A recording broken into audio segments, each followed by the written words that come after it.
Mga nadaog sa 46th Box Office Entertainment Awards atong sayran sa mga chika ni Maris Puyo. Guillermo Mendoza Foundation gipasidunggan ang 2014 winners sa Box Office Entertainment Awards niadtong Domingo sa Soler Resorts and Casino.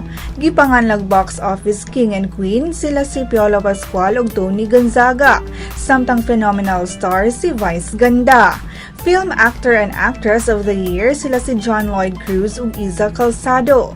Most popular love team in movies and television ang strong tandem nila ni James Reid ug Nadine Lustre o mas gilang Jadine. Anaasab sila si Sian Lim ug Kim Chu is si Prince and Princess of Philippine Movies and TV. Sa special awards, Female Face of the Night si Nadine Lustre, samtang Male Face of the Night si Andre Paras. Ug ani ang ubang mga winners sa 2014 Box Office Entertainment Awards.